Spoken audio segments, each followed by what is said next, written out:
Bismillahirrahmanirrahim. Assalamualaikum warahmatullahi wabarakatuh.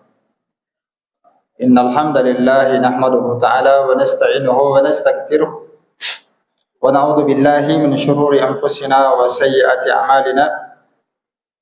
Man yahdihillahu fala mudilla lahu wa man yudlil fala hadiya lahu.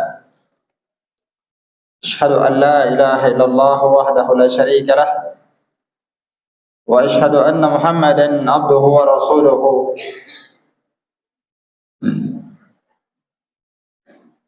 Yaqulullahu jalla wa ala ya ayyuhalladzina amanu taqullaha haqqa tuqatih wa la tamutunna illa wa antum muslimun. Wa qawluhu ta'ala ya ayyuhan nasu taqu rabbakumul ladzi khalaqakum min nafsin wahidah wa khalaqa minha zawjaha wa bassa minhuma rijalan katsiran wa nisaa'a wattaqullaha alladzi tasaaluna bihi wal arham innallaha kana 'alaikum raqiba. Wa qala ta'ala ya ayyuhalladzina amanu taqullaha wa qulu qawlan sadida yuslih lakum a'malakum wa yaghfir lakum dhunubakum wa may yuti'illaha wa rasulahu faqad faza fawzan 'azima. Amma ba'd, fa inna asdaqal hadits kitabullah wa khairal hadi hadi Muhammadin sallallahu alaihi wasallam wa syarrul umuri muhdatsatuha fa inna kulla muhdatsatin bid'ah wa kulla bid'atin dhalalah wa kulla dhalalatin wa ahliha finnar. Ikhwani fid din wa akhwati fillah, a'azzani Allah wa iyyakum rahimani wa rahimakumullah jami'an. Kita lanjutkan insyaallah taala kajian kita di malam hari ini. Kita masih di pembahasan kitab tentang salat. Materi kita adalah fikih ibadah.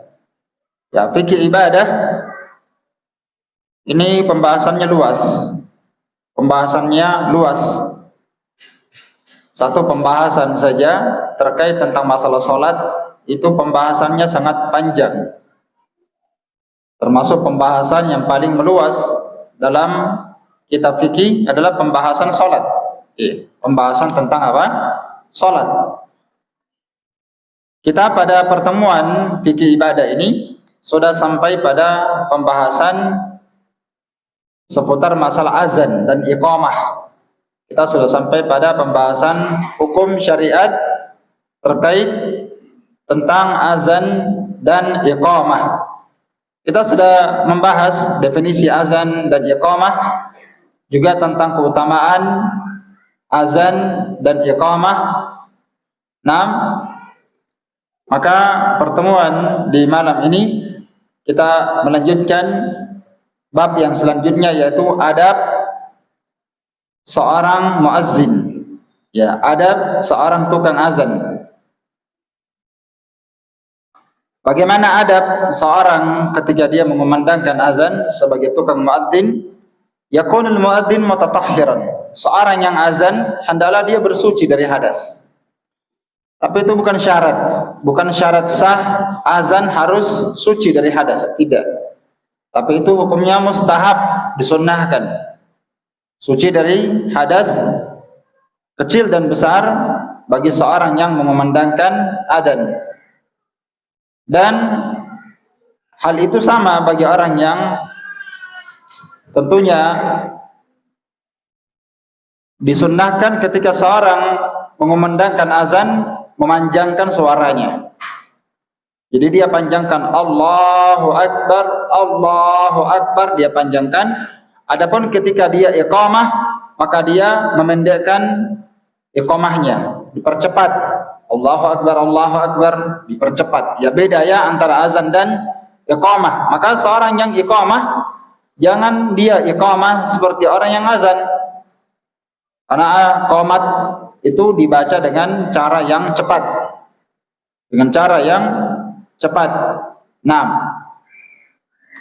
kemudian di antara adab muazzin, dia hendaklah mengumandangkan azan di tempat yang tinggi dalam keadaan dia berdiri.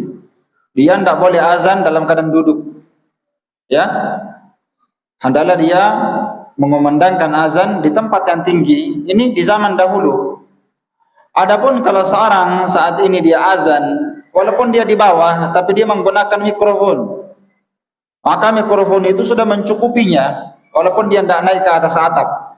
Kalau di zaman dahulu orang azan naik di atas atap, lalu dia mengumandangkan azan. Kalau sekarang di bawah pun itu sudah mencukupinya, karena suaranya terdengarkan di atas. Dalam keadaan dia berdiri, tidak duduk, mustaqbilal kiblah, menghadap kiblat. Menghadap kiblat, dan disunnahkan dia memasukkan jari telunjuknya ke telinganya. Itu semuanya ditunjukkan dalam hadis. Kemudian saya tidak baca hadisnya ya, supaya kita bisa baca faedah yang lain. Kemudian demikian pula seorang yang azan, hendaklah dia mengumandangkan azan di awal waktu.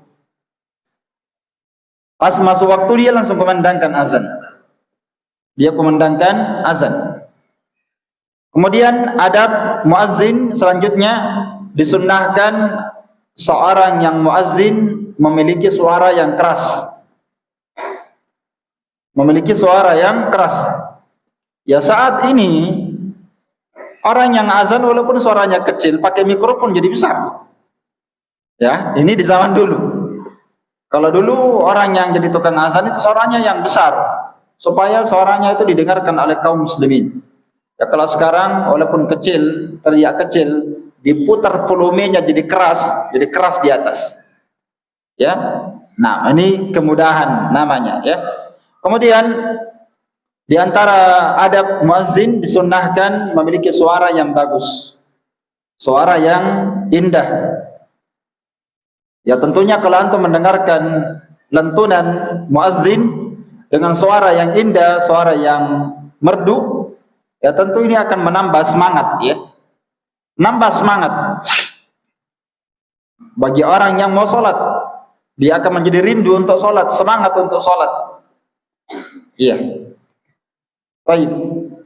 Hal itu berbeda dengan keadaan ya kebanyakan kita di zaman ini, seperti yang sudah sering kita dengarkan faedah ini, bahwa biasanya orang yang jadi tukang azan itu orang tua. Ya karena nggak ada lagi anak muda di masjid itu. Ya orang tua yang azan suaranya sudah batuk-batuk, setengah mati keluar suaranya. Tidak ada yang azan kecuali dia yang sudah setengah mati dia azan. Allah, berat sekali dia azan. Dia sudah azan, nanti kalau yang imam, dia lagi yang imam. Nggak bisa keluar suaranya. Padahal seharusnya yang imam, yang muazzin itu dikasih orang yang ahli di dalamnya. Kemudian lanjut di antara adab muazzin, al-afdal an yakuna aliman bil waqti bi nafsihi. Hendaklah dia mengetahui waktu salat.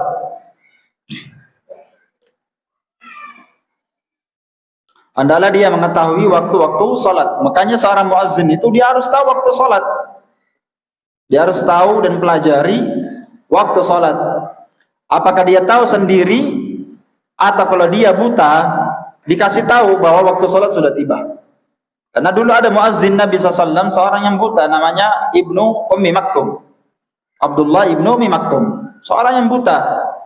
Kalau sudah tiba waktu sholat, dikasih tahu, sudah masuk waktu sholat. Dia pergi azan. Iya.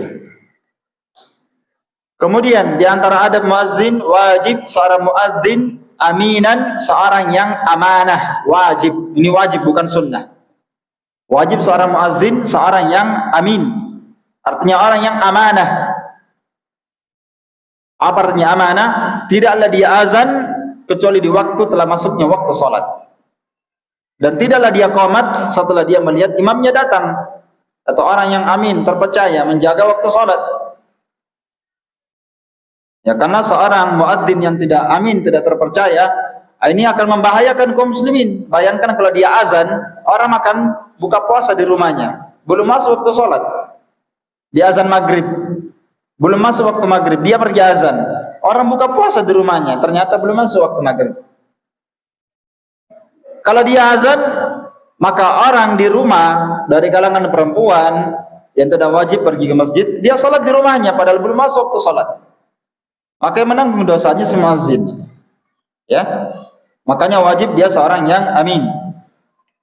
Kemudian hendaklah di antara adab seorang muadzin yang bagi lil muadzin an yabtaghiya bi adanihi wajh Allah, sepantasnya bagi seorang muadzin mengharapkan wajah Allah dengan amalannya tersebut. Karena ini amalan yang mulia, amalan akhirat, amalan yang sangat besar pahalanya. Maka hendaklah seorang muazzin itu dia bekerja di masjid, wajib dia selalu menghadirkan niatnya mengharap wajah Allah. Meskipun dia nanti dikasih mukafaah, boleh. Ya. Dan siapa saja yang bekerja di masjid kalau mau dikasih mukafaah, misalnya kalau dia sebagai pembersih masjid, dikasih mukafaah, wajib dia berniat mencari wajah Allah. Bukan dia bersihkan masjid karena cari uang, bukan. Jangan seorang jadi imam niatnya murni semata-mata mencari uang, tidak. Dia tidak akan dapat pahala karena Nabi SAW bersabda, innamal a'malu binniyat. Seorang itu tergantung dari niatnya. Wa innamal likulli imri'in ma nawa. Setiap orang akan mendapatkan sesuai dengan apa yang dia niatkan. Maka dia jadi tukang muazzin, tukang azan. Dia jadi imam, jadi tukang bersih. Hendaklah dia bekerja di masjid karena mengharapkan wajah Allah Subhanahu wa taala. Walaupun tidak jarang kita dapatkan pegawai syara juga berkelahi, kan? Kenapa berkelahi? Memperebutkan jabatan. Kalau saya yang ketua lebih banyak gajinya gitu. Kalau tukang bersih mungkin sedikit. Ya, saya ketuanya, saya imamnya, saya muazzinnya, saya ininya. Maka dia dapatkan bagian. Itu yang dia niatkan, itu yang menjadi tujuannya dia rajin ke masjid. Ini orang termasuk amalan yang batal amalannya, ya. Batal amalannya orang yang seperti ini. Wajib seorang bekerja di masjid sebagai apapun dia, carilah wajah Allah Subhanahu wa taala. Nah, kemudian kita berpindah kepada faedah selanjutnya terkait tentang masalah azan. Al-adhan al-masyru' qabla al-fajar wa hukmuhu. Ya. Azan yang disyariatkan sebelum subuh. Azan yang disyariatkan sebelum subuh. Para ulama menyebutkan bahwa azan khusus untuk azan subuh disyariatkan 2 kali. Ada namanya azan al-awwal, azan pertama, dan ada namanya al-azan al-tsani, azan kedua. Azan pertama adalah azan yang dikumandangkan beberapa menit sebelum masuknya azan subuh yang sebenarnya, yaitu azan kedua. Sekitar 20 menit. Sekitar 20 menit sampai sekitar 30 menit, kurang lebih, paling lamanya itu.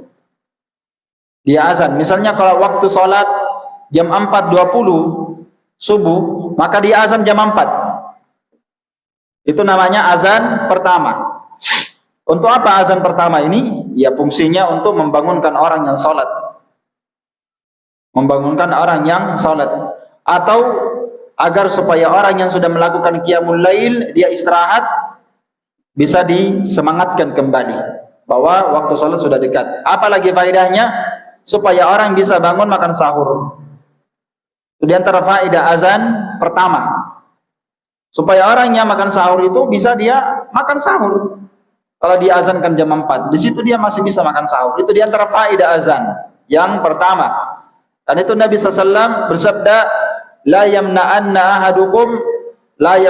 ahadukum aw ahadan minkum adanu bilalin min sahurihi. Janganlah salah seorang di antara kalian itu tertahan dari makan sahur disebabkan karena azannya Bilal. Karena Bilal itu azannya adalah azan yang pertama di waktu subuh. Azan pertama dia. Fa innahu yu'adzinu aw yunadi bilailin, karena Bilal itu dia mengumandangkan azan di waktu malam, belum masuk waktu subuh, kata beliau. Liyarji qa'imakum, kata Nabi, hikmah dari azan pertama agar supaya orang yang tidur di antara kalian, agar supaya orang yang sudah qiyamul lail tengah malam dia bisa kembali lagi bersemangat berdiri.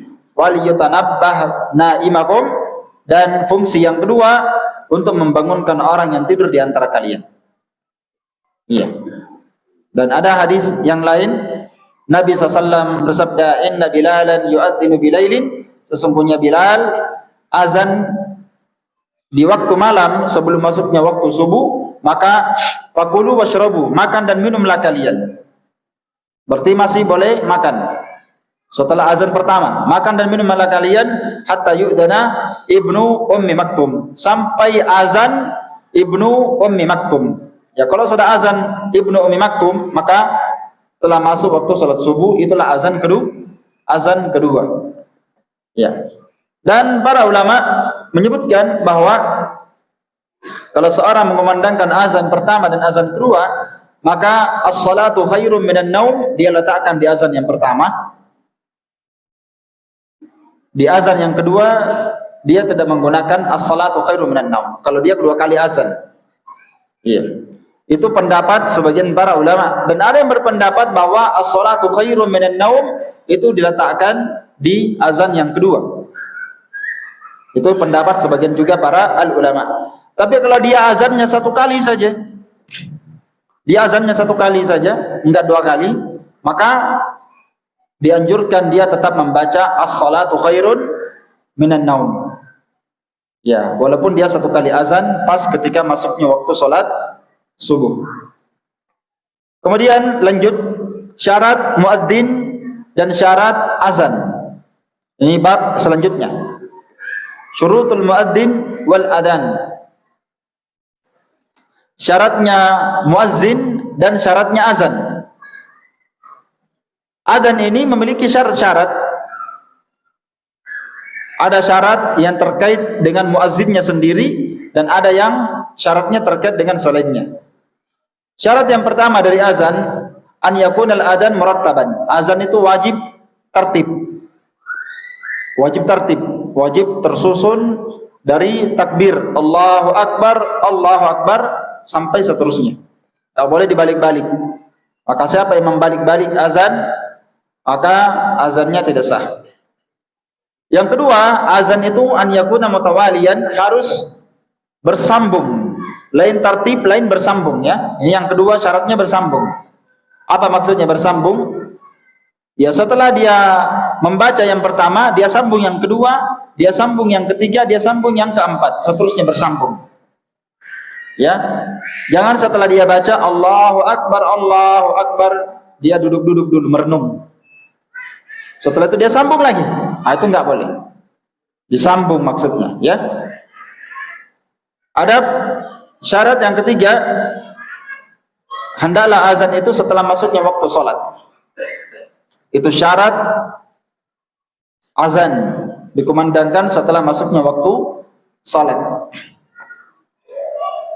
Ini saya kira jelas sekali, ya, karena azan sebelum masuk waktu salat, ya, azannya tidak sah. Baik. Syarat yang keempat,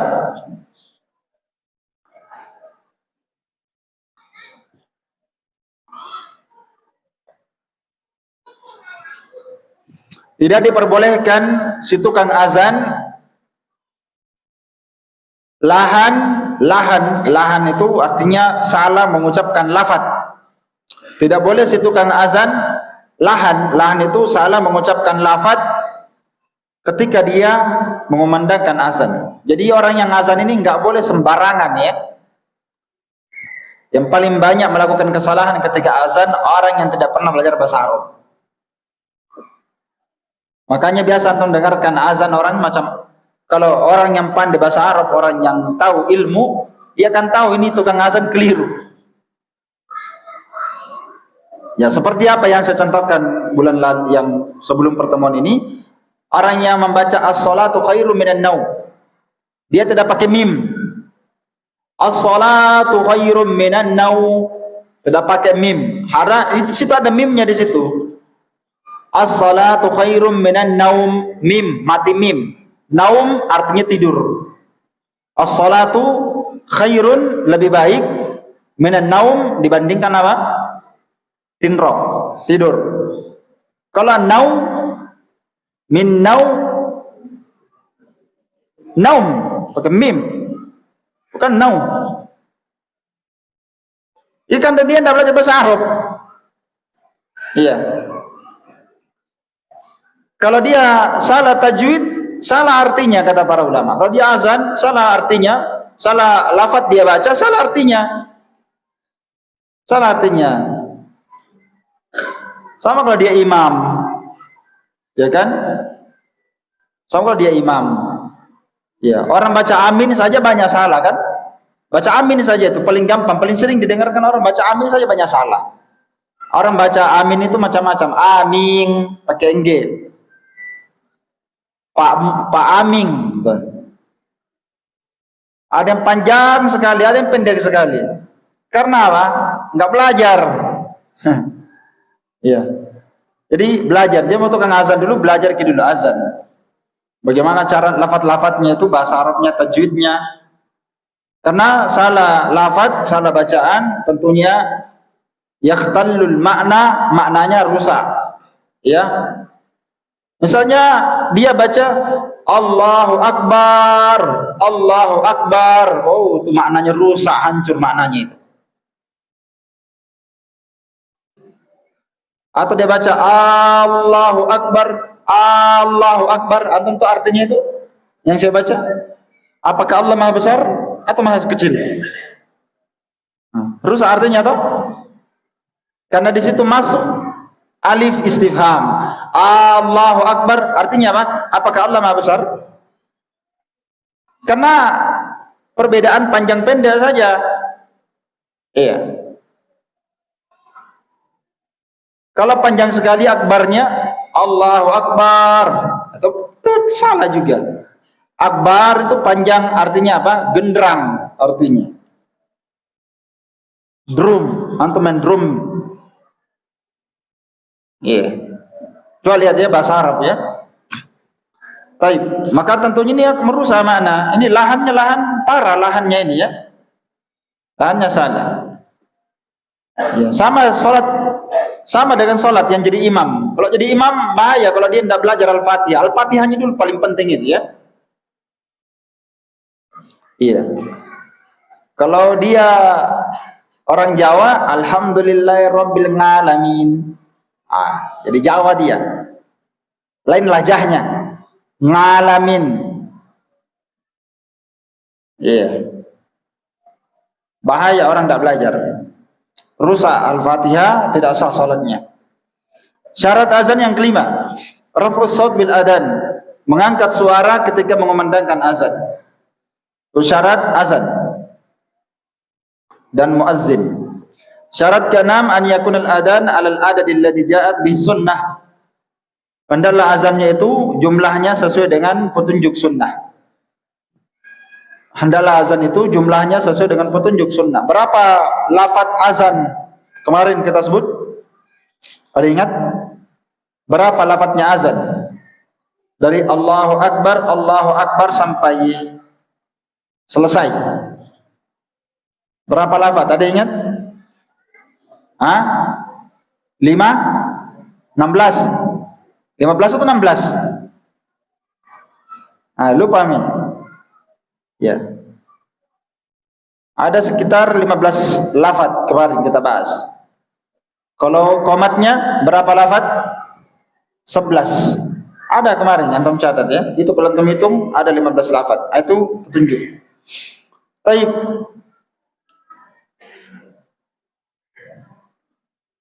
Kemudian ada syarat yang ke-8, hendaklah azan itu si muazzin berniat dengannya untuk melakukannya. Dia berniat untuk azan. Dia berniat untuk azan, memanggil kaum muslimin untuk sholat. Hendaklah dia menghadirkan niatnya. Itu syarat azan. Iya, dia berniat ketika azan untuk memanggil kaum muslimin untuk sholat. Karena ada orang yang azan bukan niatnya untuk memanggil kaum muslimin, tapi pertandingan misalnya. Iya kan? Dia pertandingan bukan untuk panggil orang, untuk bertanding saja. Musabaqah istilah orang ya. Kemudian ayakunul muadzin musliman. Muazzin ini syaratnya wajib muslim. Itu syarat yang ke-9.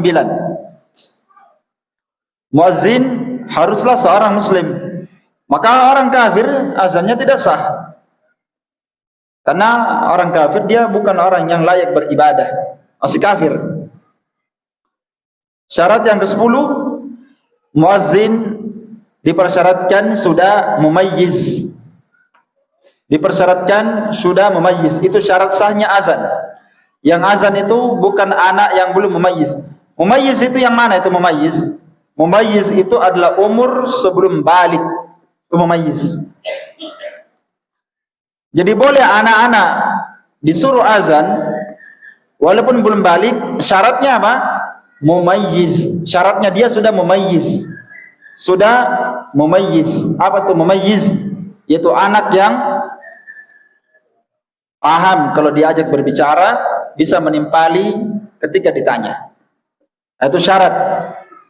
Kalau anak yang belum mumayyiz, nggak boleh disuruh azan. Itu azan bukan latihan ya. Jangan disuruh latihan, suruh azan. Di waktu sholat tidak boleh dijadikan anak-anak dipakai latihan, disuruh azan. Kalau sudah balik ya jelas sudah sah. Sebelum balik namanya mumayyiz, boleh disuruh azan. Biasanya mumayyiz itu 7 tahun ke atas. Itu sudah mumayyiz. Syaratnya yang penting dia paham, diajak berbicara, pandai menimpali.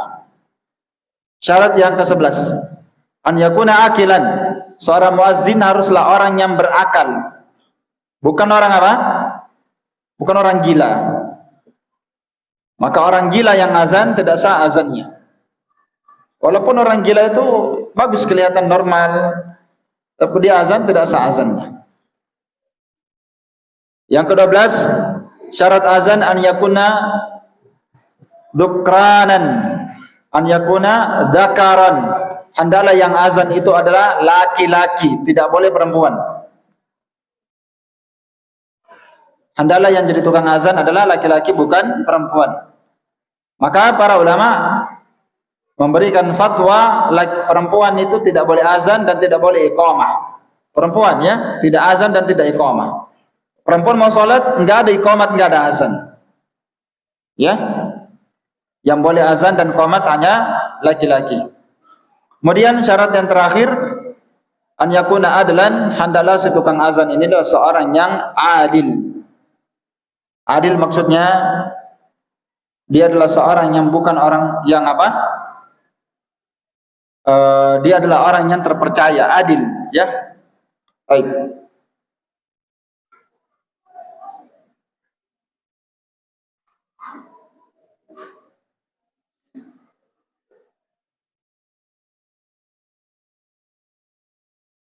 Kemudian pembahasan selanjutnya, keutamaan menjawab azan. Keutamaan menjawab azan. Apa hukum menjawab azan? Hukum menjawab azan, hukumnya sunnah, tidak wajib. Dan keutamaannya banyak sekali.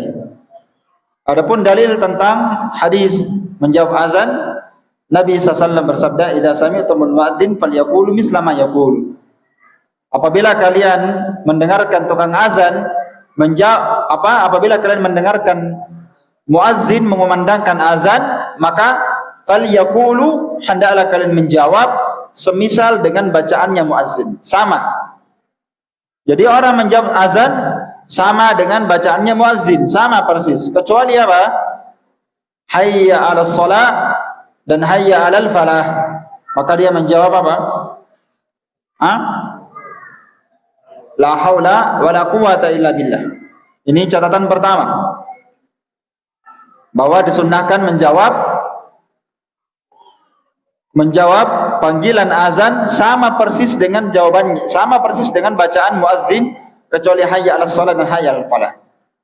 Kalau dia baca as-salatu khairu minan naum, sama dibaca juga seperti itu. As-salatu khairu minan naum, antum jawab seperti itu, sama jawabannya. Hukumnya tidak wajib menjawab azan, ya, hukumnya sunnah. Ya, kecuali kata para ulama menjawab azan di waktu yang tidak pantas dia berzikir di situ. Di mana kira-kira? Ya, di WC, atau kata para ulama ketika sedang berhubungan. Nah, di situ dia tidak perlu menjawab panggilan azan, karena dia tidak sedang layak menjawabnya. Iya. Tidak disyariatkan menjawab azan di dua waktu tersebut tadi. Ketika dia sedang buang hajat, dan yang kedua ketika dia sedang berhubungan. Jarang juga ya yang bisa melakukan itu. Masih sadar dia, Allahu Akbar, Allahu Akbar. Wah, masih sempat dia berzikir. Baik.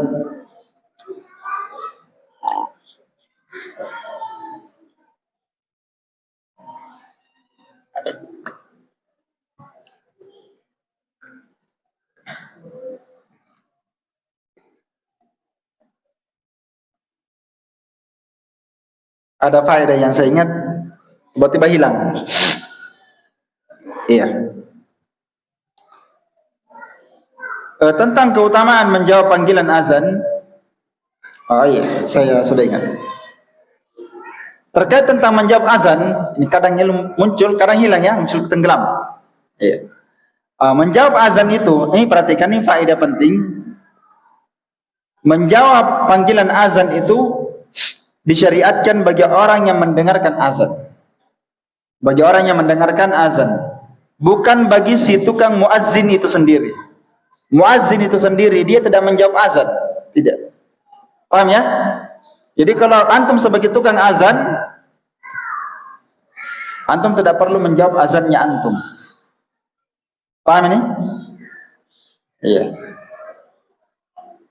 Kenapa? Karena yang dianjurkan menjawab azan dan berdoa adalah orang yang mendengarkan panggilan azan. Idza sami'tumul muadzin, jika antum mendengarkan muazzin. Jadi di sini khitabnya ini, khitab hadis ini tidak dimasukkan, kata para ulama, tidak dimasukkan di dalamnya si tukang azan, tidak masuk di dalamnya. Iya. Jadi yang menjawab azan siapa? Ya orang yang mendengarkan azan, bukan si tukang azan. Bukan si tukang azan. Ya, adapun doanya, doa setelah mendengarkan azan dikumandangkan, ada beberapa doa yang disebutkan para ulama. Yang paling terkenalnya doa dari hadis Jabir, riwayat Bukhari, Nabi SAW bersabda, "Man qala hina yasma'un nida." Barang siapa yang membaca doa ketika dia mendengarkan panggilan azan, dia baca Allahumma rabb hadhihi da'wati tammah was salatil qa'imah ati Muhammadinil wasilatal wal fadilah wa ba'athu maqama mahmudan alladhi wa'atta. Ini pahalanya luar biasa. Siapa yang menjawab panggilan azan ketika dia mendengarkan azan, dia baca Allahumma, ya Allah, rabb hadhihi da'wati tammah, seruan yang sempurna ini. Maksudnya seruan azan yang sempurna ini. Allahumma rabb hadhihi da'wati tammah. Ya Allah, Rabbnya pemilik seruan yang sempurna ini. Seruan apa? Seruan panggilan azan yang sangat sempurna. Ini panggilan azan ini luar biasa keutamaannya ya. Syaitan itu tidak bisa mendengarkan azan. Syaitan tidak bisa mendengarkan azan. Makanya syaitan itu lari mendengarkan azan. Makanya kalau ada orang yang kerasukan, gangguan jin, antum azan saja. Ruqyah dia bisa antum azan. Iya. Ini kalimat-kalimat luar biasa panggilan azannya. Seruan yang sempurna ini. Was-salatil qa'imah, dan salat yang akan ditegakkan. Pemilik salat yang akan ditegakkan. Ati, permintaannya apa? Ati, berikanlah Muhammadanil wasilata, kepada Nabi Muhammad berikanlah al-wasilah. Ya, al-wasilah artinya keutamaan dan kedudukan, pujian. Wal fadilah, dan keutamaan kepada Nabi Muhammad sallallahu alaihi wasallam. Di antara kandungan makna al-wasilah dan al-fadilah, berikanlah kepada Nabi Muhammad al-wasilah dan al-fadilah, artinya kedudukan yang paling tinggi pada hari kiamat. Wa ba'athu maqaman mahmuda, dan bangkitkanlah dia di atas kedudukan yang paling terpuji. Maksud dari maqaman mahmuda, kedudukan yang paling terpuji yang dimaksudkan dalam hadis ini adalah syafaatul uzma, yaitu syafaat yang paling terbesar pada hari kiamat, di mana Nabi Muhammad nanti di padang mahsyar seluruh makhluk berdiri selama 50.000 tahun dalam kondisi telanjang, tidak beralas kaki, tidak ada alas kakinya, telanjang, tidak ada celana, tidak ada baju, dan mereka seperti baru dilahirkan dari perut ibunya dalam kondisi gurlan, belum dikhitan. Mereka berdiri telanjang 50.000 tahun. Kemudian matahari didekatkan. Iya. Lalu disitulah nanti terjadi kondisi yang sangat mengerikan. Manusia akan merasakan sangat berat berdiri di padang mahsyar, ada yang mendapatkan azab dan siksaan, ditenggelamkan dengan keringatnya dan seterusnya. Maka mulailah manusia mendatangi Nabi Adam, minta untuk disegerakan syafaat. Setelah itu datang kepada Nabi Nuh beruzur, datang lagi kepada Nabi Ibrahim beruzur, datang lagi kepada Nabi Musa, Nabi Isa, semuanya beruzur, tidak bisa memberikan syafaat kepada mereka untuk disegerakan syafaat. Maka datanglah manusia kepada Nabi Muhammad sallallahu alaihi wasallam. Maka Nabi Muhammadlah datang kepada Allah Subhanahu wa taala agar supaya disegerakan hisab. Ya, inilah yang dimaksudkan dengan maqamam mahmuda. Seluruh manusia akan melihat Nabi Muhammad di atas kedudukan yang paling terpuji ini. Ini yang kita minta dalam doa ketika setelah azan. Wa ba'ashu maqamam mahmuda, dan bangkitkanlah dia Nabi Muhammad di atas kedudukan yang paling terpuji, yaitu di atas syafaat al-uzma, syafaat untuk seluruh penduduk mauqif, untuk seluruh penduduk padang mahsyar. Ya, bangkitkanlah dia di atas kedudukan yang terpuji, alladzi wa'adtahu, yang telah engkau janjikan kepada beliau. Kata Nabi, halat lahu syafaat yaumil qiyamah. Siapa yang membaca doa tadi, Allahumma rabb hadhihi da'wati tammah was salatil qa'imah ati Muhammadanil wasilatul fadilah wa ba'ashu maqaman mahmudan alladzi wa'adta. Dia paham maknanya. Kata Nabi, halat lahu syafaati, pasti dia akan mendapatkan syafaatku pada hari kiamat. Ini keutamaan doa ini. Sekali lagi, menjawab azan itu besar keutamaannya.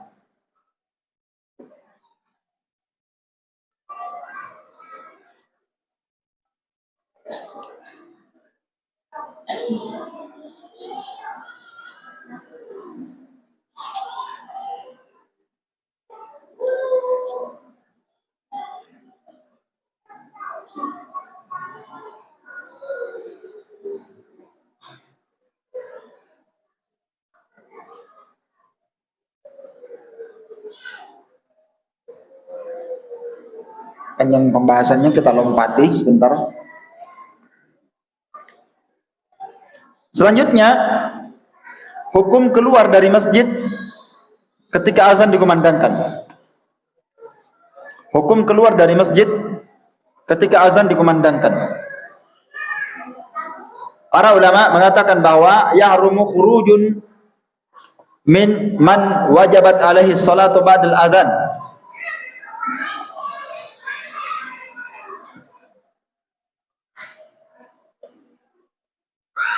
Orang yang wajib salat di dalam masjid diharamkan baginya keluar setelah azan dikumandangkan. Jadi siapa yang berada dalam masjid Setelah azan dikumandangkan, haram baginya keluar dari masjid. Ketika tiba waktu sholat, ketika azan dikumandangkan, kecuali jika dia punya udzur. Kalau dia punya udzur, misalnya ketika azan dikumandangkan, dia punya udzur, batal wudunya, dia mau keluar berwudu, atau tiba-tiba sakit perutnya, mau buang air besar, tidak mungkin dia tahan, dia keluar. Atau dia keluar dengan niat untuk kembali lagi, itu boleh. Seperti dia mau pergi berwudu misalnya, niat untuk kembali lagi, itu diperbolehkan. Kalau dia tidak punya udzur, tidak ada alasannya, azan dikumandangkan, dia keluar dari masjid, apalagi dia pulang ke rumahnya, hukumnya haram. Hukumnya haram. Hal itu berdasarkan hadis Abu Hurairah. Ketika ada orang di masjid, azan dikumandangkan, tiba-tiba ada orang yang keluar dari masjid. Maka Abu Hurairah berkata, "Amma hadza faqad asa Abul Qasim." Adapun orang ini dia telah bermaksiat kepada Rasulullah sallallahu alaihi wasallam. Kalau antum memang mesti harus keluar, maka ahsannya setelah selesai azan. Setelah selesai azan, kalau bisa antum tahan, selesai azan baru antum keluar pergi berwudu. Itu lebih baik dan lebih selamat daripada pertengahan azan antum keluar pergi ke situ. Kenapa? Karena hadisnya ini umum. Ketika azan dikumandangkan, tidak boleh seorang muslim keluar dari masjid, karena dianggap itu sebagai bentuk maksiat oleh para sahabat, ya. Dan ini yang diamalkan oleh mayoritas para al-ulama. Tidak ada seorang pun dari kalangan para ulama keluar dari masjid ketika azan dikumandangkan kecuali orang yang punya uzur saja. Iya, atau dia mau berwudu, kalau dia mampu selesai azan baru dia keluar, baru dia kembali ke masjid. Ya. Kemudian pembahasan terakhir di pembahasan azan. Ini pembahasan terakhir ya. Baru kita masuk ke pembahasan syarat sah salat. Ini pembahasan bagus. Syarat sahnya salat. Pembahasan yang terakhir terkait tentang azan, kam bainal adzan wal iqamah.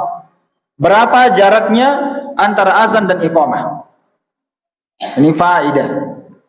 Berapa jaraknya? 5 menit kah? 10 menit? 15 menit? Ya tentunya di zaman Nabi enggak ada menit-menit ya. Enggak ada seperti itu. Terus gimana dengan tanda yang ada di atas itu? Jawabannya itu hukumnya mubah saja. Membantu seorang untuk mengetahui waktu. Iya.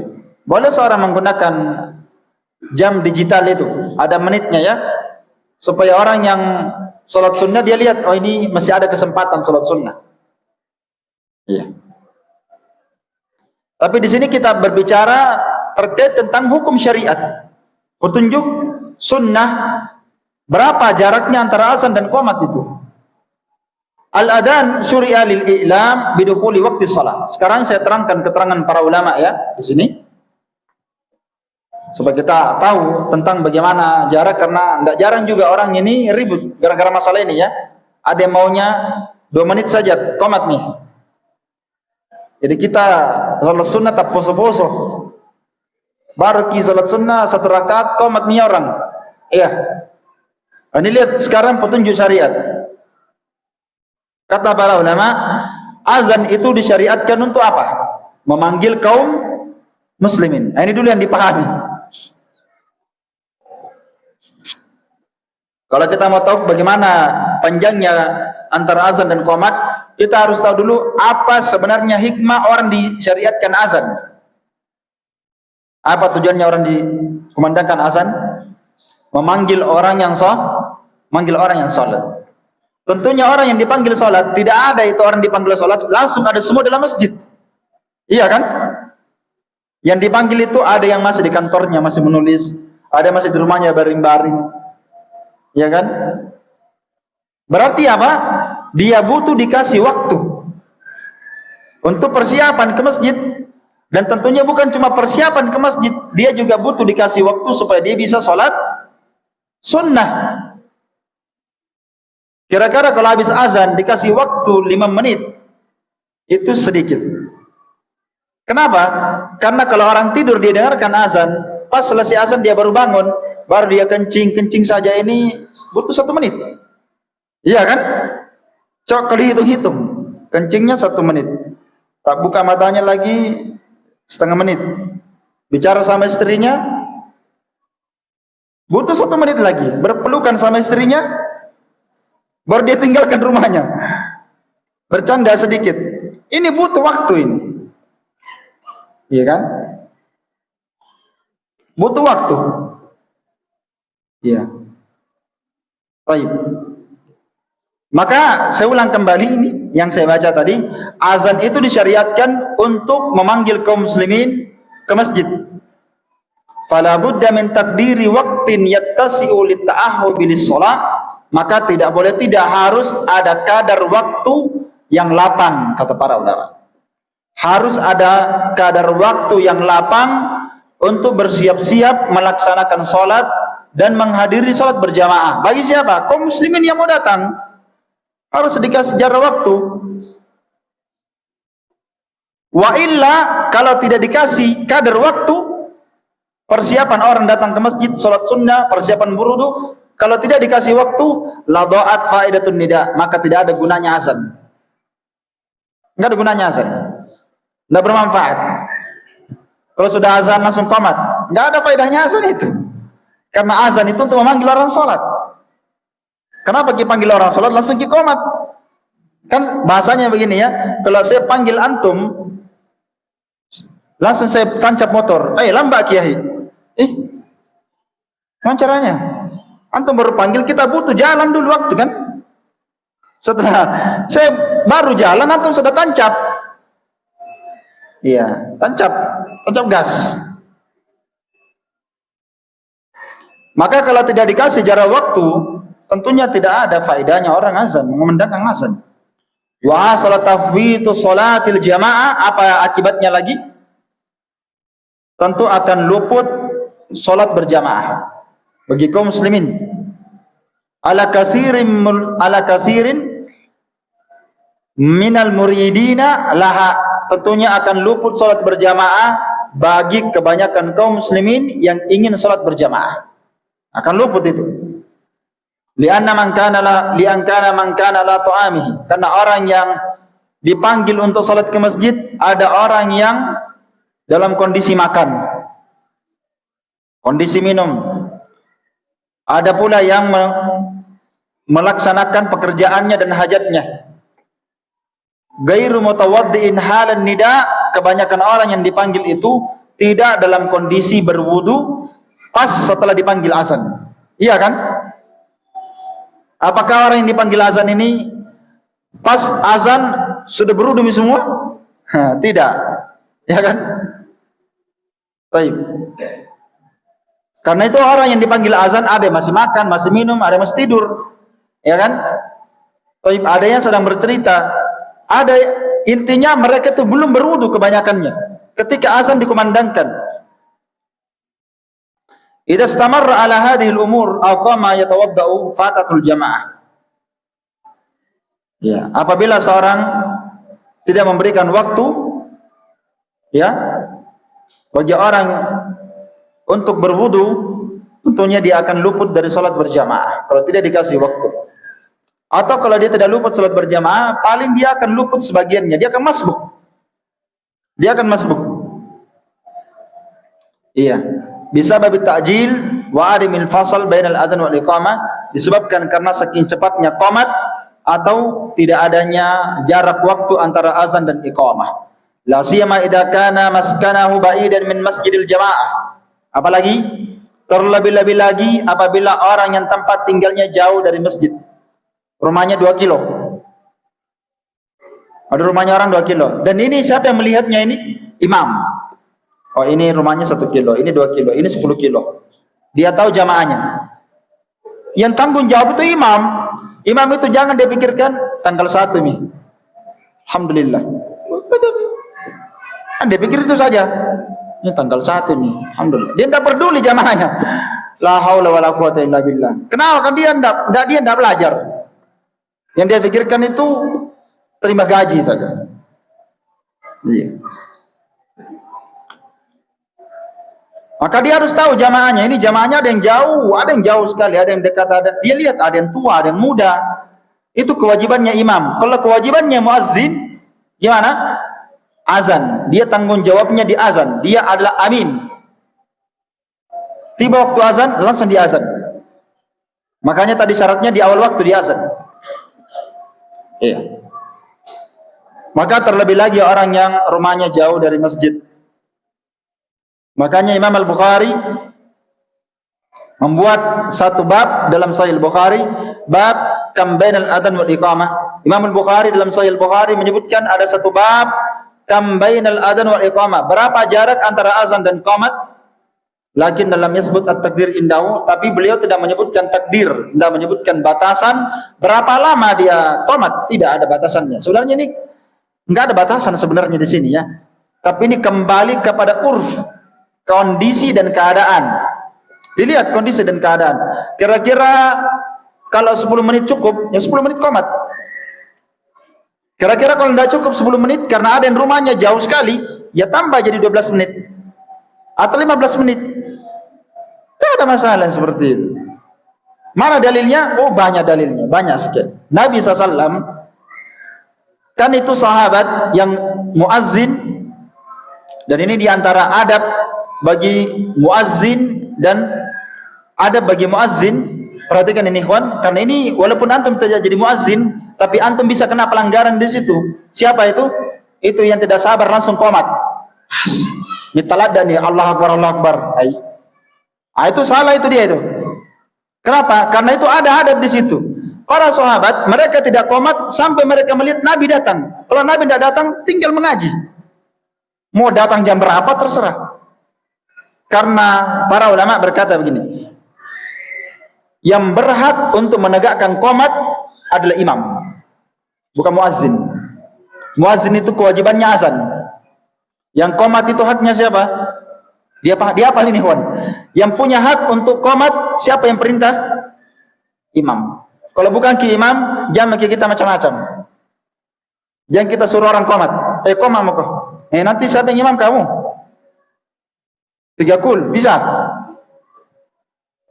Jangan suruh orang qomat, enggak boleh itu.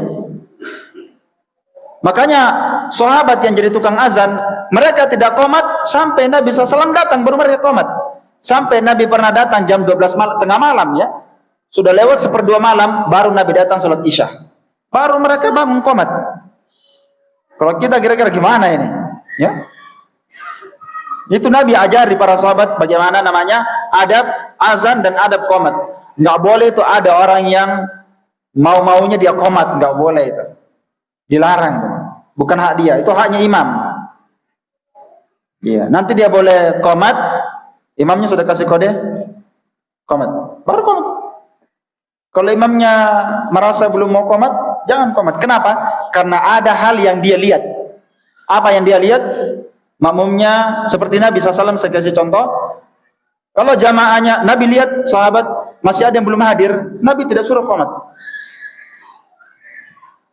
Nabi tidak suruh qomat. Nabi lihat sebagian sahabat ada yang belum hadir, Nabi sholat, Nabi tunggu sampai sahabat yang lainnya datang, baru Nabi suruh qomat. Jadi jangan kita jadi makmum, kita yang jadi imam juga. Kita suruh orang qomat. Itu salah itu. Ya, jadi imam yang lihat itu maslahat itu. Itulah namanya ilmu namanya. Iya, itu namanya ilmu. Iya. Jadi Syekh bin Baz rahimahullah taala berkata, la ya'jal bil iqamah hatta ya'muru bil imam. Lihat ya, kata Syekh bin Baz rahimahullah taala, tidak boleh seorang muazzin bersegera iqamah sampai imamnya perintah dia. Enggak boleh dia qomat. Kalau imamnya diam, enggak boleh dia qomat. Nanti imamnya bilang qomat sekarang baru qomat. Karena itu haknya imam. Wa yakunu dzalika rubu' sa'atin. Dan itu bisa terjadi jaraknya, ini contoh jarak saja kata Syekh bin Baz, bisa rubu' sa'ah, bisa rubu' sa'ah. Rubu' sa'ah itu 15 menit.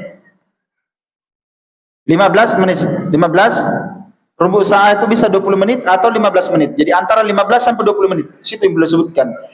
sulusus sa'ah atau rubu' sa'ah. Sulusus sa'ah atau rubu' sa'ah itu 15 sampai 20 menit. Nah, di situ dia qomat kalau imamnya. Wa idza ta'akhkhara al-imam ta'akhuran bayyinan, kecuali kalau imamnya itu terlambat dan terlambatnya ini sudah lama sekali.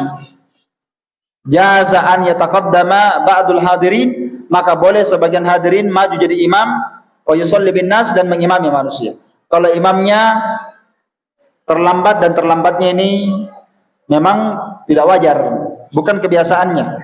Karena biasanya imam dia datang cepat, ya, dia salat sunnah. Kalau dia sudah terlambat, sudah mungkin imamnya ini sakit perut, kira-kira imamnya tidak datang, maka tidak apa-apa, di situ dia qomat. Kalau sudah lewat, misalnya kalau sudah sampai 30 menit tidak muncul imamnya, ya qomat saja. Kan tidak mungkin ditunggu lama sekali. Iya. Baik, ini pelajaran ikhwan. Maka sekali lagi imam dia pemilik iqamah.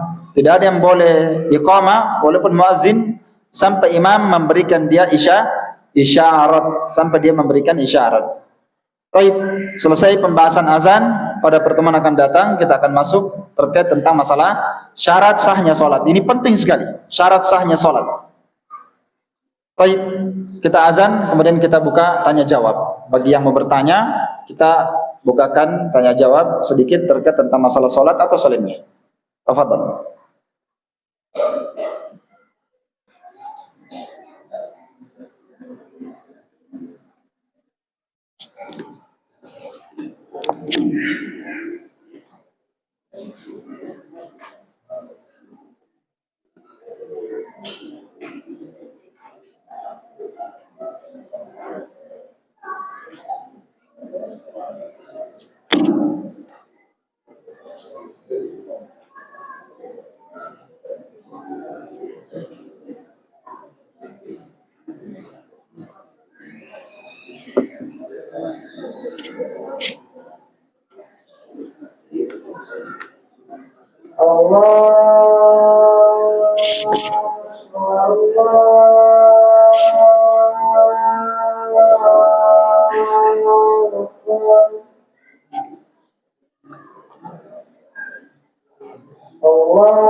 Asyhadu an la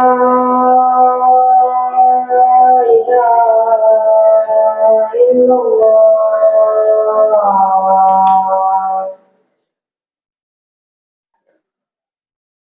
Asyhadu an la ilaha illallah.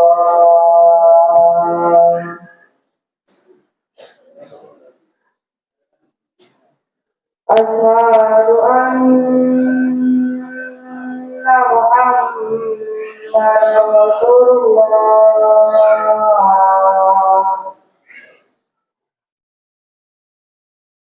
Asyhadu anna Muhammadan Rasulullah.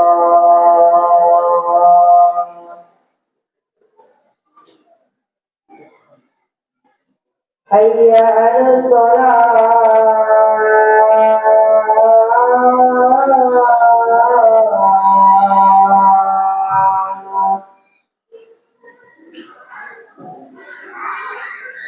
Hayya 'alas shalah.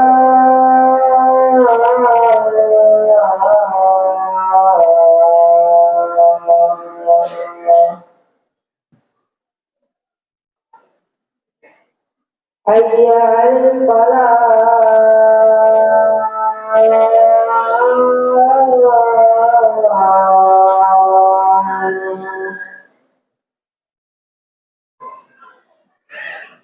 Hayya 'alal falah.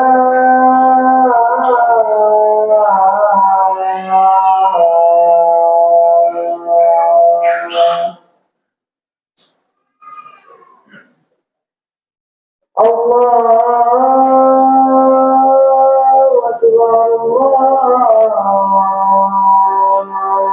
Akbar. La ilaha illallah.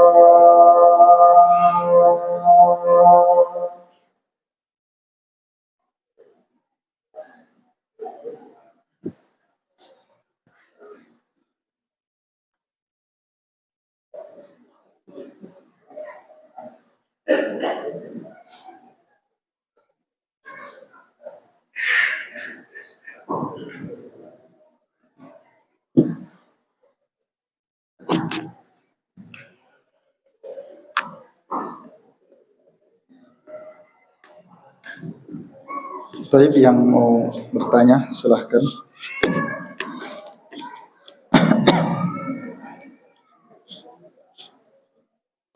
Yang mau bertanya silahkan.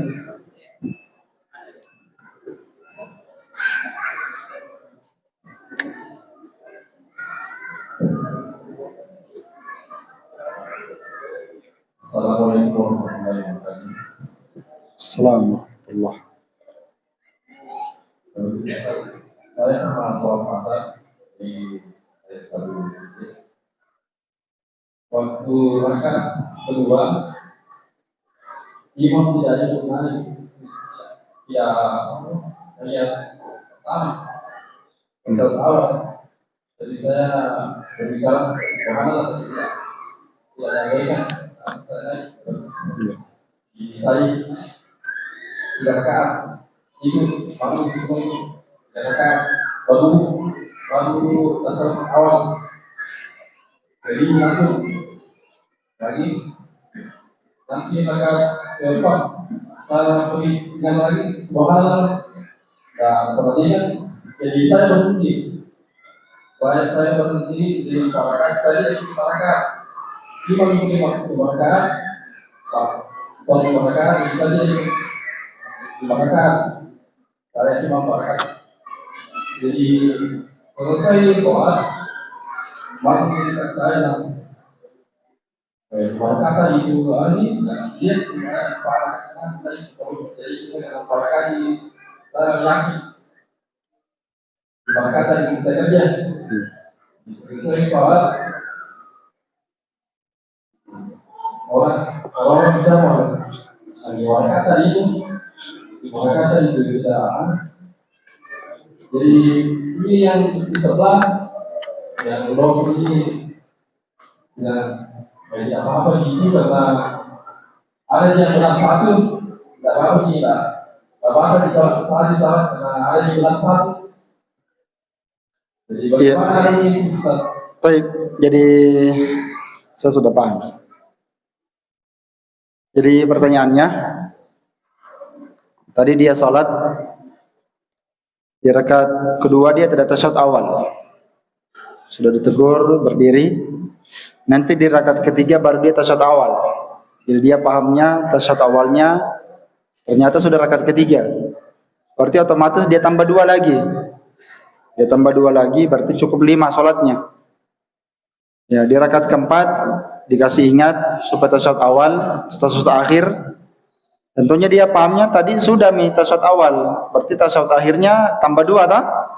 Pasti dia ditegur di rakaat keempat, tidak duduk dia. Karena dia pahamnya baru 3. Ya masalah ini sebenarnya tidak susah, mudah aja. Yang pertama untuk antum dulu. Kalau antum sudah tegur tadi subhanallah, dia tidak berdiri, dia tidak tasyahud awal, dia berdiri.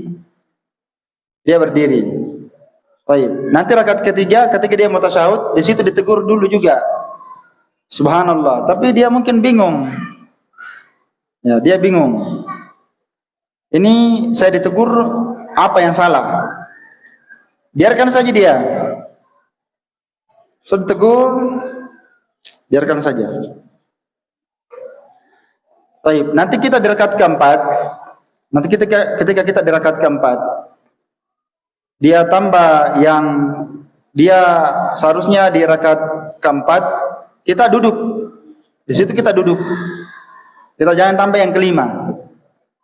Kita duduk di rakaat keempat, biarkan dia tambah 5. Tunggu dia, jangan salam. Antum duduk saja, jangan tasyahud. Tunggu dia tasyahud nanti rakaat terakhir. Bisa dipahami ya? Ini untuk antum juga yang lain. Kalau imamnya sholatnya 5 rakaat, antum duduk di rakaat keempat, duduk saja. Antum duduk saja. Jangan tasyahud, tunggu dia tasyahud. Dia menambah 5 tidak apa-apa juga, karena dia tidak sadar. Artinya dia sahwi namanya. Dia sahwi. Tidak apa-apa aja. Yang penting nanti dia sujud sahwi. Itu aja intinya. Jadi ya, saya paham. Kalau dia tidak sujud sahwi kan itu bukan urusan antum. Dia sujud sahwi tidak sujud sahwi itu bukan urusan antum. Urusan dia dengan Allah Ta'ala. Yang penting maksud saya, kalau antum paham sujud sahwi. Kalau dia tidak paham, dia tidak sujud sahwi. Karena ada orang yang sholat sudah 50 tahun tidak pernah sujud sahwi. Banyak yang begitu. Sudah 60 tahun sholat tidak pernah sujud sahwi. Karena dia tidak paham apa sujud sahwi. Dan 99% orang awam begitu je. Tidak tahu apa itu sujud sahwi. Iya. Paham ya?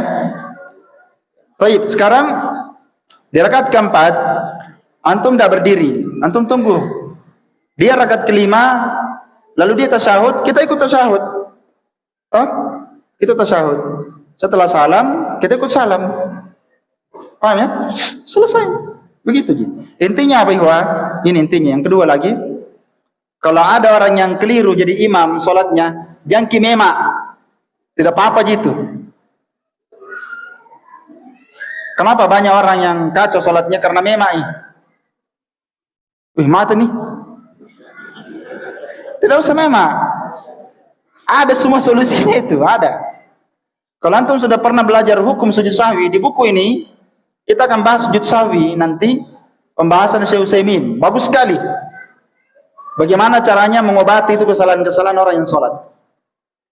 Kenapa banyak orang yang salah sholat? Karena ikhwah yang sholat lagi, yang jadi makmum, walaupun dia sudah belajar sunnah, banyak tidak tahu hukum-hukum seputar masalah itu. Makanya belajar ki.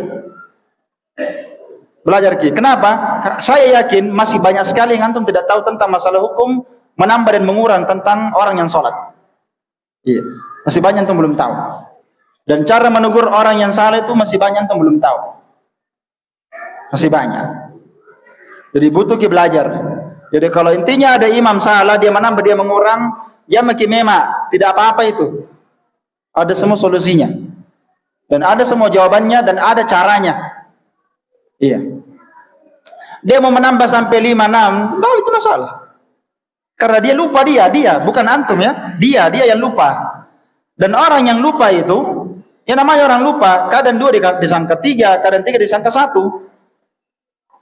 Karena ada syaitan. Tapi ada obatnya. Apa obatnya? Itulah obatnya sujud sahwi. Salah satunya obatnya sujud sahwi. Yang kedua, bagaimana caranya orang mengobati ketika dia menambah dan ketika dia mengurang. Dan sebab yang ketiga, ketika dia ragu. Nah, orang yang sujud sahwi itu sebabnya 3 kata para ulama. Apakah dia menambah, atau dia mengurang, atau dia ragu. Ragu ini 2 bentuk. Ada ragu yang bisa dia rojihkan, bisa dia kuatkan dari 2 yang dia ragukan. Ada yang bisa dia kuatkan. Yang kedua, ada keraguan yang dia tidak bisa kuatkan. 50-50. 2 atau 3, 2 atau 3, 2 atau 3. Tidak ada yang bisa dia kuatkan. Maka dia mengambil mana yang yakin. Apa yang yakin? Dia mengambil jumlah yang paling sedikit. Itu yang yakin. Karena kalau dia ragu 2 atau 3, ini 2 rakaatnya atau 3 rakaat. Bimbang, tidak bisa dia kuatkan 2 atau 3. Maka dia mengambil yang mana? Yang yakin. Mana yang yakin? 2. Kenapa 2 yang yakin? Karena kalau dia bimbang 2 atau 3, yang 2 sudah pasti, 3 belum tentu. Bisa dipahami nih? Makanya dikatakan yang sedikit itu yang yakin. Karena itu yang ditunjukkan dalam hadis. Sisa dia cerna nanti, dia ini sujud sahwinya setelah salam atau sebelum salam. Kalau dia menambah, jadi orang sujud sahwi 2 saja. Mungkin setelah salam, mungkin sebelum salam. Kalau dia menambah, maka sujud sahwinya setelah salam.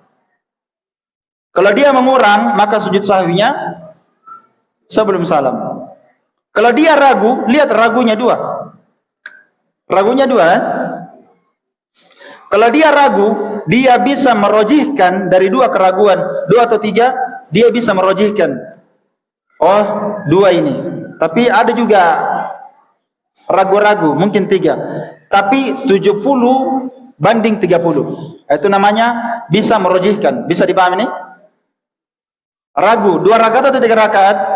Dalam hatinya 2 rakaat ini kekuatan keyakinannya 70%. Sisanya 30%. Maka diambil 70%, itu namanya yang dia rojihkan. Kalau dia yakin, bedanya kalau dia yakin berarti 100%. Bisa dipahami ya? Kalau dia menguatkan 70%, yang dia ragukan 30%. Kalau dia tidak bisa menguatkan 50-50 namanya. Ya. Jadi kalau dia menambah sujud sahwinya kapan? Setelah salam. Kalau dia mengurang sujud sahwinya sebelum salam. Paham ya? Kalau dia ragu, ragunya 2 tadi. Kalau dia bisa merojihkan, menguatkan dari 2 keraguan, maka dia sujud sahwinya setelah salam. Kalau dia ragu, tidak bisa dia kuatkan, maka dia ambil jumlah yang paling sedikit, sujud sahwinya sebelum salam. Jadi masing-masing ambil 2. Ada 2 tempat sujud sahwi sebelum salam, dan ada 2 sebab sujud sahwi setelah salam. Yang mana tadi itu? Ketika dia menambah, ini kalau sujud sahwi setelah salam, ketika dia menambah atau dia ragu dan keraguannya bisa dia rojihkan, bisa dia kuatkan. Dia sujud sahwi sebelum salam, kalau dia mengurang atau apa? Dia ragu dan keraguannya tidak bisa dia kuatkan, maka dia ambil jumlah yang paling sedikit. Paham ya? Kalau antum sudah ingatkan subhanallah, subhanallah, enggak mau dia. Enggak apa-apa. Silakan. Kan tidak mungkin antum mau terus, Pak Joko, nah kan tak bisa. Tidak bisa kan? Sudah subhanallah, subhanallah, dia paham. Dan ini cara menegur subhanallah, ada cara yang lain. Saya kasih antum contoh, ini sebenarnya seluk-beluk tentang sujud sahwi ini panjang ikhwan. Banyak sekali yang butuh antum ketahui di sini. Saya yakin antum belum pernah pelajari ini. Iya, hukum seputar sujud sahwi. Itu putus sekali antum tahu ya. Kalau misalnya imamnya turun sujud, Allahu Akbar, iya kan? Dia sangka itu sujudnya sujud kedua, ya tidak? Kan bisa kan? Dia turun sujud dari berdiri, Allahu Akbar, Subhana Rabbiyal A'la. Dia sangka itu sujud kedua. Tiba-tiba dia bangkit berdiri, ya kan? Kan dia sangka sujud kedua. Antum bilang Subhanallah, duduk dia. Dia bingung, subhanallah, berdiri lagi. Kan? Subhanallah, mata syahwi. Subhanallah, gilingi, magai. Bagaimana caranya antum tegur? Ini kan antum tidak tahu ini. Ada semua solusinya. Ada caranya. Kalau ternyata dia kesalahannya yang seharusnya dia duduk, ini orang sudah ditegur subhanallah, turun. Nggak bisa ketemu itu, nggak ketemu itu. Maka dikasih tahu Rabbighfirli, gitu caranya. Paham maksudnya? Iya. Kalau dia harusnya sujud, misalnya dia sudah sujud, duduk antara 2 sujud, tiba-tiba dia berdiri, harusnya dia sujud lagi kan? Iya. Mungkin dia linglung, harusnya dia sujud kedua, dia bangkit berdiri. Apa antum bilang? Subhanallah, duduk lagi. Subhanallah, berdiri lagi. Bingung tidak itu? Bingung tidak? Kalau antum bilang Subhana Rabbiyal A'la, berarti saya disuruh sujud. Paham tak? Iya. Yang seperti ini masih banyak. Iya. Itu namanya ilmu, butuh antum belajar. Saya masuk arisan, terus nama saya yang naik. Alhamdulillah, banyak uang. Tapi si pemegang arisan meminta arisan saya, dan saya setuju. Maksudnya si pemegang arisan dia meminta arisan saya. Maksudnya dia yang mau ambil, ya. Dan saya setuju dengan perjanjian bulan depan bayar. Berarti apa ini? Pinjam uang ini. Ini sama kalau dia pinjam ini namanya. Setelah jangka waktu tersebut, si pemegang arisan datang ke saya dan mengatakan belum bisa bayar karena semua uangnya dipakai usaha, dan meminta jangka waktu 2 bulan untuk bayarnya, dan mengatakan ke saya bulan depan dia yang bayarkan arisan saya. Bagaimana hukumnya Ustaz? Saya dibayarkan arisan. Baik, yang pertama, ketika dia tidak mampu membayar utangnya, dan dia mengundurkannya bulan depan, tidak apa-apa diundurkan. Membayar utang itu tidak apa-apa diundurkan. Bahkan itu keutamaan mengundurkan bagi orang yang tidak mampu membayar utang. Iya. Maka itu Allah Ta'ala anjurkan memang dalam Al-Quran. Siapa yang tidak mampu membayar utangnya, di antara bentuk akhlak, kita memberikan ditangguhkan membayar utang. Itu boleh. Nanti diundurkan lagi 2 bulan ke depan, misalnya. Tidak apa-apa. Kalau dia bilang, nanti saya bayar arisannya, tidak perlu. Bayar mah dulu. Cukup langsung dibayarkan. Ya, ini kalau dibayarkan arisannya, berarti bukan semuanya ya. Karena misalnya kalau naik 10 juta, bayar arisannya 1 juta, berarti mungkin 1 juta dibayarkan arisan. Ya, ini asalnya jangan dia gali lubang tutup lubang seperti ini. Bayar saja utangnya sama pemiliknya.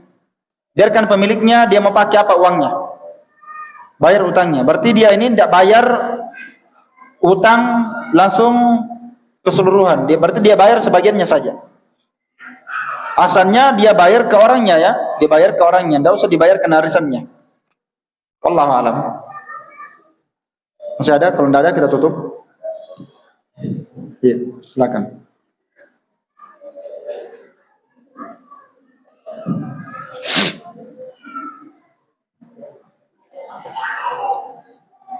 Ya, terima kasih Ustaz. Assalamualaikum warahmatullahi wabarakatuh. Salam. Pertanyaan saya dapat dari singkat saja. Bagaimana hukumnya menjawab azan yang ada di televisi? Ya, 1 dulu. Nanti lanjut 4 semuanya bisa. Menjawab azan di televisi nggak mesti. Nggak mesti azan di televisi mau dijawab azannya. Jadi yang kita jawab azannya yang didengarkan langsung di masjid. Bukan di televisi. Ya, silakan yang kedua. Yang kedua, siapa yang berhak iqamah? Tadi apakah yang muadzin atau orang yang lainnya? Iya, yang berhak yang melakukan qomat yang muadzin. Karena itu memang tugasnya. Maka saya katakan tadi tidak boleh sembarang yang muadzin. Apa tidak boleh sembarang yang qomat? Ada orang di masjid seenaknya dia mau qomat, enggak boleh itu. Yang qomat itu adalah muadzin.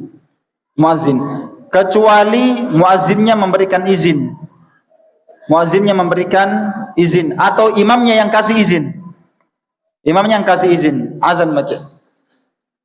Imamnya yang kasih izin. Tidak apa-apa. Ya, kalau imamnya juga sudah diketahui, misalnya imamnya di situ, dia tidak bermasalah orang qomat karena sudah berjalan kebiasaan. Misalnya kita di masjid ini. Di sini misalnya belum ada imam ratibnya, tidak ada imam tetapnya. Tidak ada imam tetapnya. Jadi ya, misalnya imamnya sudah ada sebenarnya, sudah siap imamnya, maju imam, tinggal qomat saja. Yang seperti ini tidak ada masalah. Kalau tukang muazzinnya memberikan hak, muazzinnya memberikan hak untuk qomat, tapi asalnya nggak boleh. Asalnya nggak boleh, harus muazzin yang qomat karena itu adalah hak dia. Sama dengan imam. Nggak ada yang boleh orang yang maju jadi imam kecuali dia sudah dikasih izin. Jadi jangan ada tiba-tiba datang langsung nyerocos di depan maju langsung jadi imam. Nggak boleh. Itu bukan hak dia. Ya, itu semuanya sudah dikasih haknya. Baik, silakan. Ya, selanjutnya bagaimana hukum menjawab kawan? Ya. Hukumnya menjawab kawan. Menjawab qomat. Enggak ada jawabannya qomat. Kalau orang qomat, kita tidak qomat. Kita tidak jawab. Selain yang tadi. Jadi tidak ada jawaban kawan. Tidak ada jawabannya, Pak. Artinya kalau muazzinnya qomat, kita tidak menjawab apapun. Yang biasanya menjawab itu orang awam. Dia jawab juga seperti jawabannya qomat. Tapi yang benarnya tidak ada. Tidak ada jawaban untuk iqamah. Jadi kalau muazzinnya iqamat, kita diam-diam saja. Tidak ada bacaannya, tidak ada qul huwallahu ahadnya juga enggak ada. 3 qul auzubillahi minasyaitonirrajim enggak ada. Baik, enggak ada bacaan-bacaan. Qomat saja. Iya. Ya? Doa setelah qomat enggak ada juga. Iya, hadisnya enggak ada. Jadi doa setelah azan ada. Dijawab juga doa setelah azan ada. Adapun untuk qomat tidak ada. Cukup qomat saja, setelah itu kita sholat. Karena qomat itu intinya artinya qad qamatis shalah, sholat sudah mau ditegakkan. Itu artinya. Allah Akbar, asyhadu an la ilaha illallah, asyhadu anna Muhammadar Rasulullah, hayya 'alas shalah, hayya 'alal falah, qad qamatis shalah. Ya kan? Qad qamatis shalah artinya apa? Salat sudah mau ditegakkan. Itu artinya. Artinya gambaran bahwa kalimat iqamat itu gambaran bahwa salat sudah mau ditegakkan. Salat sudah mau ditegakkan. Maka orang yang salat sunnah ya berhenti, harus ikut salat wajib. Sekiranya ini cukup ikhwah ya. Naktafi bihadzal qadar. Subhanakallahumma wa bihamdik asyhadu an la ilaha illa anta astaghfiruka wa atubu ilaik. Walhamdulillahirabbil alamin.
So, sufufakum, luruskan dan rapatkan saf.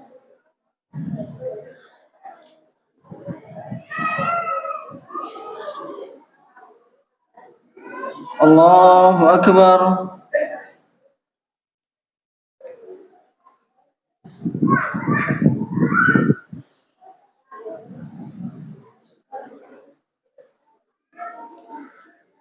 Alhamdulillahi Rabbil Alamin, Ar-Rahmanir Rahim, Maliki Yawmiddin, Iyyaka na'budu wa iyyaka nasta'in, Ihdinas siratal mustaqim, Siratal ladzina an'amta 'alaihim ghairil maghdubi 'alaihim waladdallin. Amin.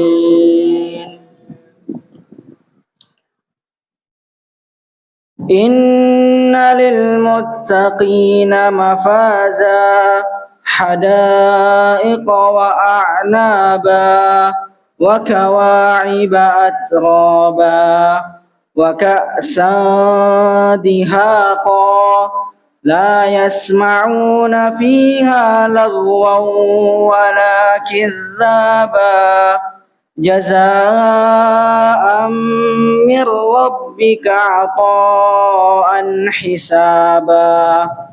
Rabbis samawati wal ardi wa ma bainahuma ar-rahman, wa ma bainahuma ar-rahman la yamlikuna minhu khitaba. Yawma yaqumur ruhu wal malaikatu saffan la yatakallamun illa man adhina lahu ar-rahmanu wa qala sawaba. Dzalikal yawmul haqq, faman syaa'a ittakhadha ila rabbihi ma'aba.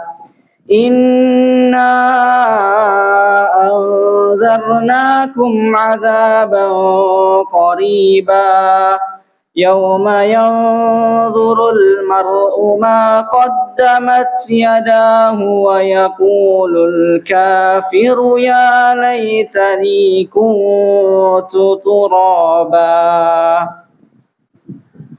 الله أكبر.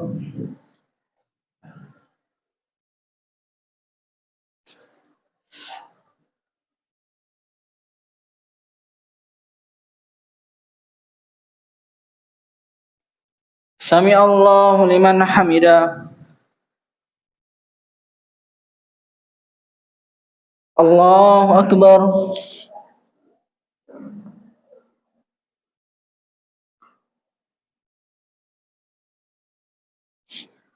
Allahu Akbar.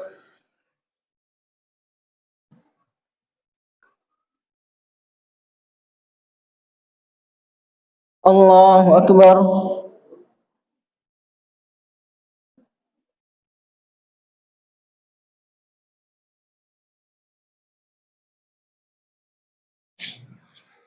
Allahu Akbar.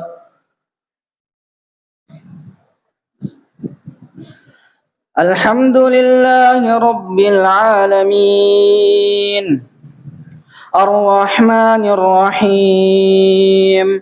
Maliki yaumiddin.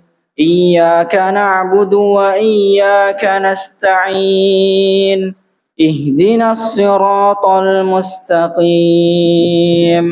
Siratal ladzina an'amta 'alaihim ghairil maghdubi 'alaihim waladdallin.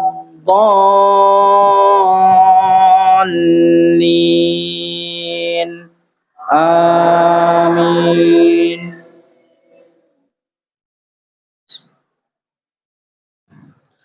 Al-qari'atu mal-qari'ah wa ma adraka mal-qari'ah yawma yakunun nasu kal-farashil mabthuth wa takunul jibalu kal-'ihnil manfush fa amma man thaqulat mawazinuhu فهو في عيشة راضية وأما من خفت موازينه فأمه هاوية وما أدراك ما هي نار حامية. الله أكبر.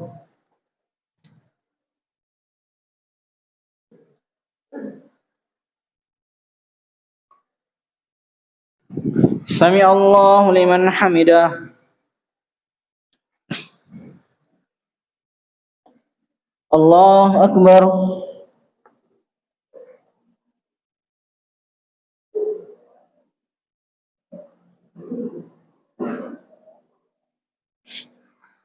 Allahu Akbar.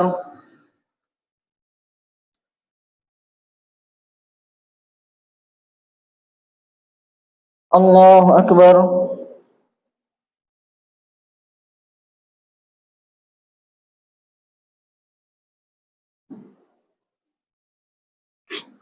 Allahu Akbar.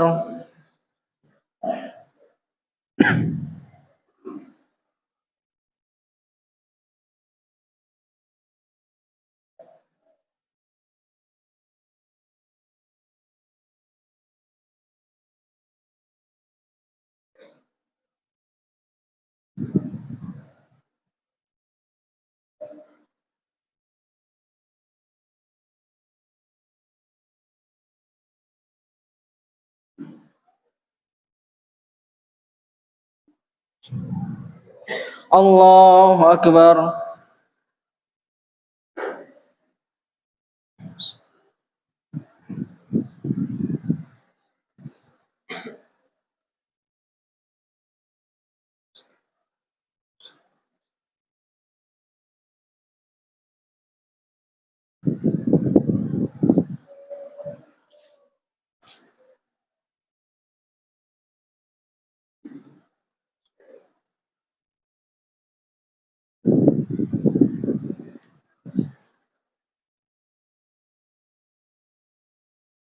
Allahu Akbar.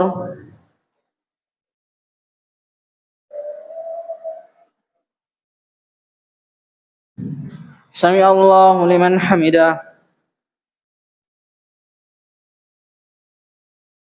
Allahu Akbar.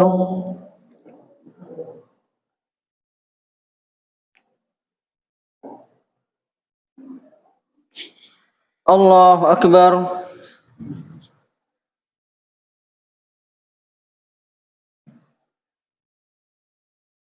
Allahu Akbar.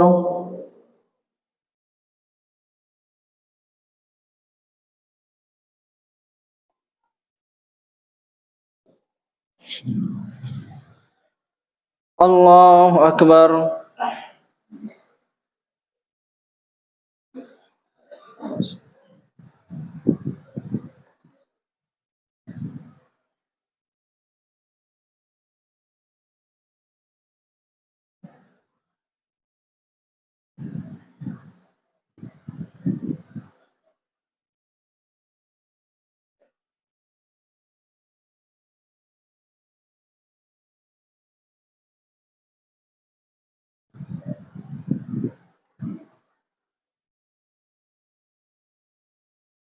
Allahu Akbar.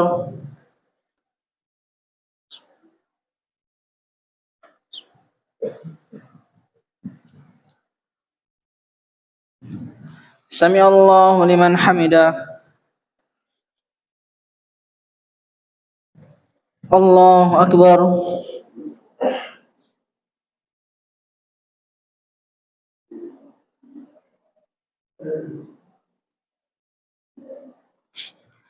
Allahu Akbar.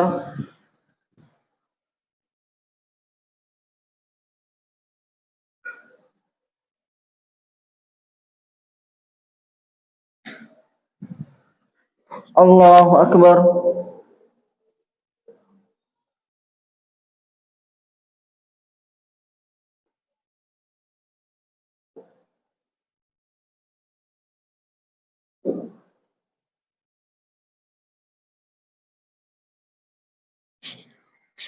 Allahu Akbar.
Assalamualaikum warahmatullah.